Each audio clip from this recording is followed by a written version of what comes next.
या राज्यामध्ये यावर अनेक लोकांनी पूर्वीपासून त्याग केला. आज सुद्धा लोकशाही टिकण्यासाठी आम्ही सर्वजण प्रयत्न करत आहोत आणि लोकशाहीचा जो पाया आहे तो संविधान आहे.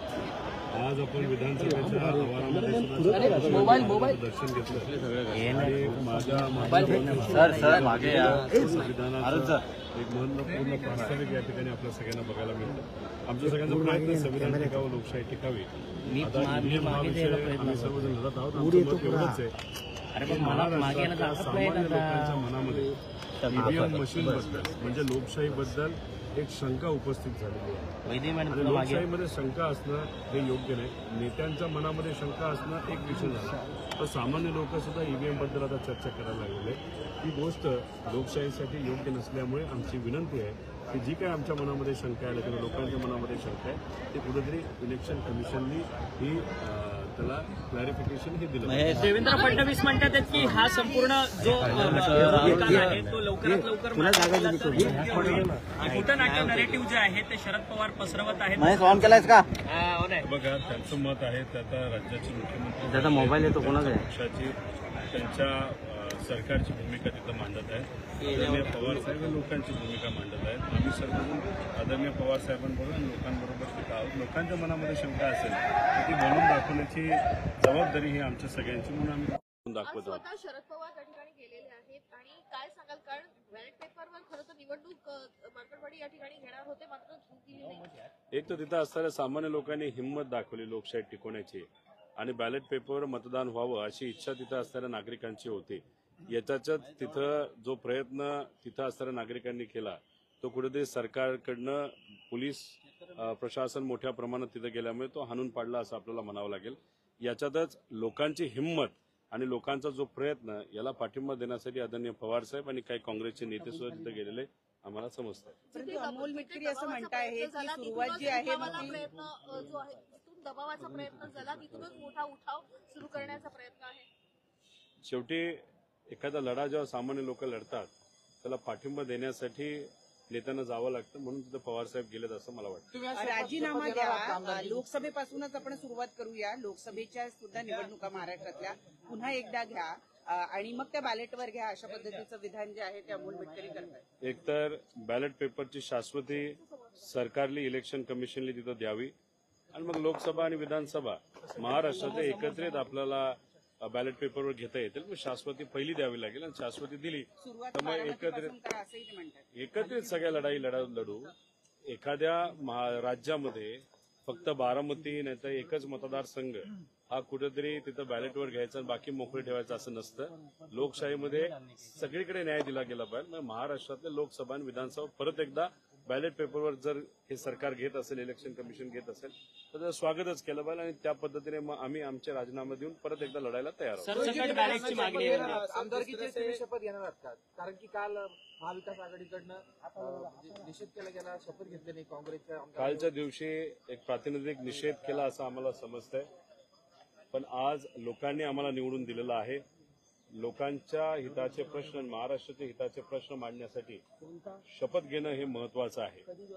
शपथ जर आज घेतली नाही तर हे जे सत्तेतले लोक आहे परत शपथ घ्यायला देतील नाही देतील हे आपल्याला सांगता येणार नाही.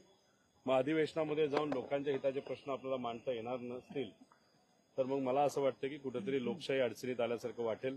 पुन्हा आज शपथविधी करावीच लागेल आणि केल्यानंतर महाराष्ट्राच्या हिताचे प्रश्न विधिमंडळामध्ये मांडण्याची संधी जी आम्हाला देईल त्याचं सोनं करून लोकांचं प्रतिनिधित्व 100% आम्ही सर्वजण करू.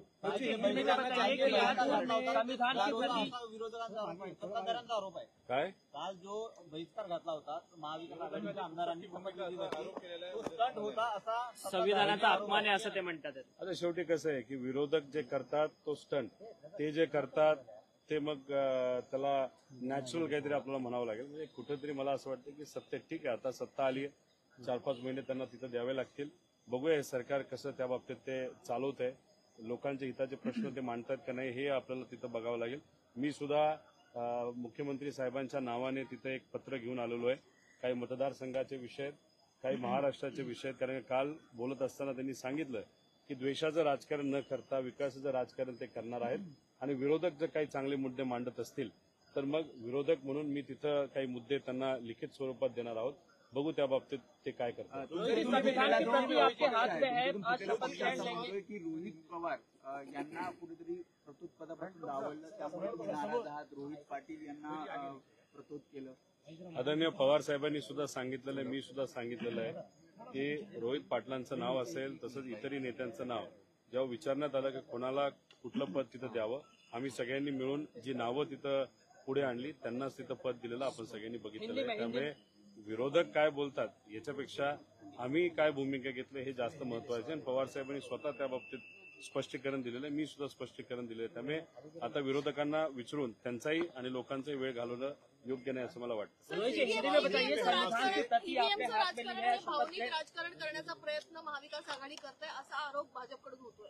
विषय एवढाच आहे की तुम्ही कुठल्याही सामान्य व्यक्तीला जाऊन विचारा की ईव्हीएमवर तुम्हाला विश्वास आहे का. लोकच म्हणतात की आमचा विश्वास आता ईव्हीएमवरनं उठलेला आहे.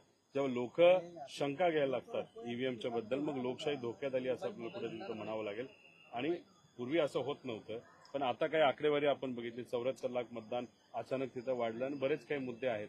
आणि ह्या सगळ्या गोष्टी बघितल्यानंतर लोक जर शंका घ्यायला लागले. आमचं मत एवढंच आहे की लोक जर शंका घेत असतील तर शंकेचं निराकरण तिथं झालं पाहिजे आणि लोकशाहीला हे परवडणारं नाही. आणि आम्ही निवडून आलेले लोक त्याच्याबद्दल बोलतो, म्हणजे मी बोलतोय, जानकर भाऊ बोलतायत, जे निवडून आले तेच म्हणत आहेत की ईव्हीएम मध्ये कुठं ना कुठेतरी तिथं शंका घेण्यासारखं आहे. आणि येत्या काळामध्ये जिल्हा परिषद, पंचायत समिती, महानगरपालिका, परत लोकसभा, परत विधानसभा हे जे इलेक्शन आपल्याला लढायचे असतील आणि सामान्य लोकांना जर संधी द्यायची असेल मग तिथं 100% आपल्याला हे जे काही शंका आहेत त्या कुठेतरी त्याचं निराकरण झालं पाहिजे असं आमचं सगळ्यांचं मत आहे. बताइए कि संविधान की प्रति आपके हाथ में ली है, आज जो विपक्ष के नेता है वो शपथ ग्रहण लेने वाले हैं, सत्ता पक्ष से पॉलिटिकल स्ट्रेटेजी. देखो, लोकशाही रहनी चाहिए ऐसा हम सबका कहना है.